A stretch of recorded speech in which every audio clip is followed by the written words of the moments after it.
Right then, who's in the mood to draw a dwarf? Hello there, my name is Philip and welcome to Totally Amazing. Today we're going to continue our series on fantasy races by showing you how to draw a dwarf. As you can see here from my size comparison sheet, we have our dwarf, elf, human and orc. Now dwarves, as you can see, are a lot shorter than humans, but they're also a lot wider. So I guess you can think of it like you've got a picture of a human and you squash it down and you stretch it out sideways. And that'll give you the good basics for how to draw a dwarf. So today we're going to be drawing our dwarf, and I thought who better to introduce you to than Deltwin. This is Deltwin from my comic Antispire. He loves a good scrap and he loves a good pint. So I think we're going to have a bit of fun today. So for today you're going to need a pencil, a rubber, a marker, some colours, and of course some paper. So as Deltwin would say, let's get into it! What I'm going to do first is going to draw 4 circles over here. 4.5 circles actually. So this is going to be a rough guide for the height of our character. 4.5 heads high. So I'm going to put in a circle for the head, and I'm going to put in a nice curve for the body. And remember, we're thinking wide for a dwarf, so I'm going to go quite wide. So there's his crotch area, and his rib cage is going to be up here. And then he's going to have stubby legs. Remember, this is where the basics of our character finishes. So I've got stubby legs over here with a triangle, I'm going to make it a semicircle for the feet because they have quite broad feet. I'm just going to put in the arm positions as well. And we're going to use a lot of circles when we're doing our dwarf, so I'm going to make sure the belly is a circle as well. So bear in mind, when you're doing the belly of your characters, make sure they come from underneath the ribs. That's where the belly actually is. Some people start from up here. That's not quite correct. You want to remember it's more the belly from underneath the ribs. So bear that in mind when you're drawing your dwarf. Now I'm just going to put a little bit more flesh to our bones. So what I'm going to do is a lot of circles. I'm going to have a big circle over here for the shoulders. But remember, they're very broad. Circles over here for the arms. And circles over here for the legs. So we've got 2 points here. 1 and 2, and I've drawn a circle on each. Here's our halfway point over here. Circle on each. So there's the basic parameters and shape of our dwarf, except for one more thing. We don't usually do this, but because it's such a primary feature of the dwarf, we're going to put it in, and that's its beard. They've got a long, large, luxurious beard. I'm going to put in a cone shape. So the head's going to be almost like an ice cream cone or a bouncing ball coming towards you. So that's our basic skeleton for our dwarf. It looks grand, doesn't it? Hey. Okay, so we're going to start working on the head now. So I'm going to put in a little cross for the guide for the face.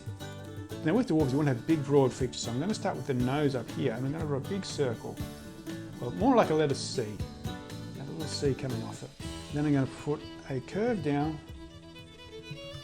and an oval shape off the top. So it's sort of like a semicircle, and I'm going to have the eye coming around this way. So he's looking at us.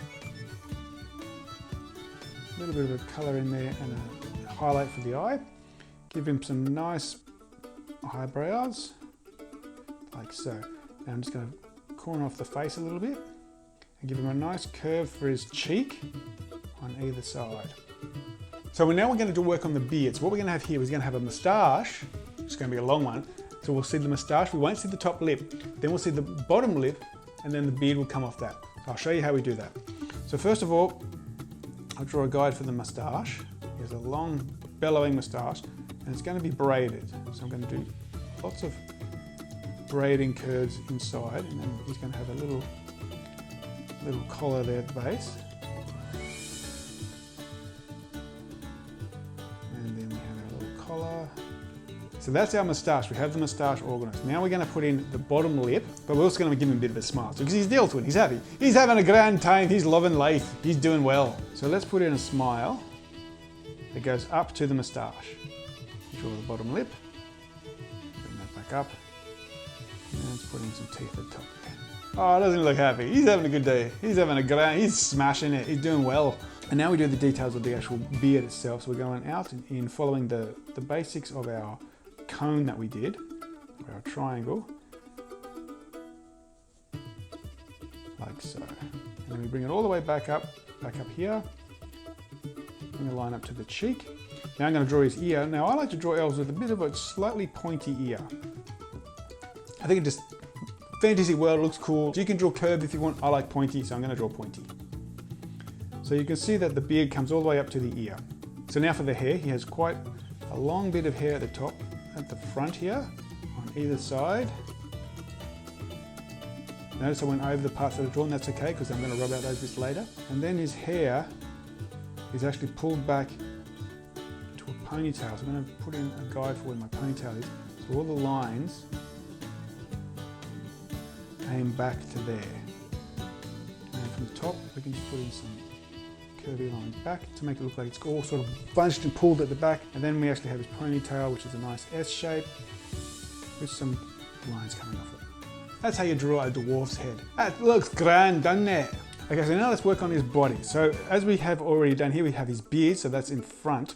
So what I'm going to do is put in the chest. Now he's got his pecs muscles and then the actual chest plate for the ribs over here. So the chest, or bicep, sorry. And then the actual rib cage, or rib armor. And then we have the belly itself. I'm going to put in a belt over here. So it's like a trapezoid shape because it's sort of being stretched from the belly.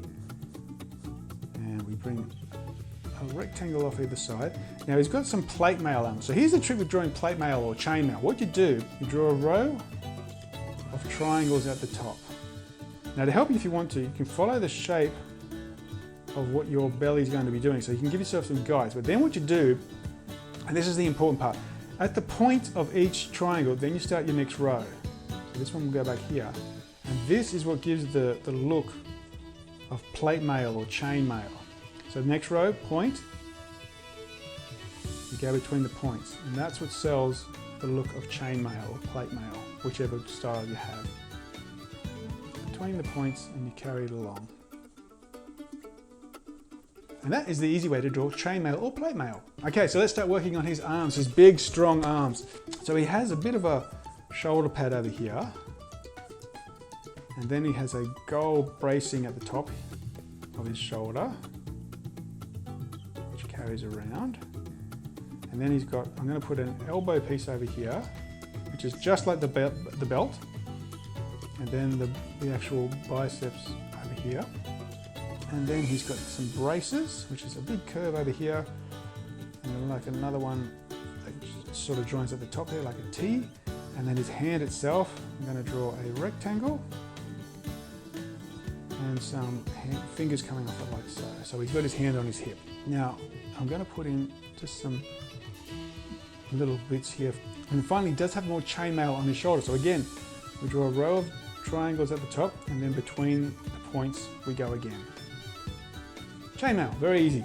Same on this side, he's got his shoulder pad, and we draw his gold shoulder, his biceps over here, put in his belt buckle for his elbow guard, and then we draw the other side. But this time we won't see much of the hand because it's on this side of the body, so we're going to have just a little bit visible. There we go. And again, we draw our plate mail, chain mail, just like that. And now let's start working on his bottom half by drawing his legs. Okay, so on his legs, he has a nice big plate of armor over here. He has some armor over here because you don't want to get kicked there. No one wants to get kicked there, so he's defending that area. And another bit over here. And then we draw another belt buckle on his knees for his knee guards, which is basically just a rectangle with a rectangular side and some curvy lines to show that it's material. And then he's wearing pants, so we're going to go out and in, just a little bit like give it the impression of clothing. So just put in a few extra lines there and a little bit there on those sides. And then finally down at the bottom here, he has some armor, leg armor with a V shape on the side there, and we've got to draw the back of the leg. So sort of nice big shin guards with triangles on the inside. And the feet are going to be rather easy, just a big bulbous mass. Just like that. So finally he has his cape, we've got to finish off the cape. So imagine a line coming down and bring it back up. And then the same on this side, line coming down, bring it back up and then put a fold wavy line at the back there. Okay, so that's all our penciling done. So what I'm going to do now is I'm going to get my mark, and then I'm going to mark in all the lines that I want to keep, and then rub out all the lines I don't want to keep, and then I'm going to get my colors and give them a good coloring, so make them look just grand.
And there you have it, our dwarf. Pretty cool looking, isn't he? What do you think, Deltwin? Oh, that's grand, I look amazing! You sure do. So remember, when you're looking at your dwarf, what you want to do is you want to squish your proportions and make him a lot wider. And you're looking at about 4.5 heads tall. That's about the height of a dwarf. Now I know what you're thinking, where can I see more of Deltwin? He's so cool, he's so awesome. I know, I'm grand, aren't I? Yes, you are, Deltwin. So the best thing you want to do is you want to check out my comic Antispire. There's a link in the description for you to check out right now so you can see more of Deltwin in the adventures of Antispire. Why don't you do it now? Because I'm amazing, you can't get enough of me right now. Do it, do it! Thank you, Deltwin. So if you want to add to your repertoire of fantasy characters, make sure you check out the video on your screen right now where I go in depth to teach you how to draw a fantasy elf. Very cool. Check it out right now.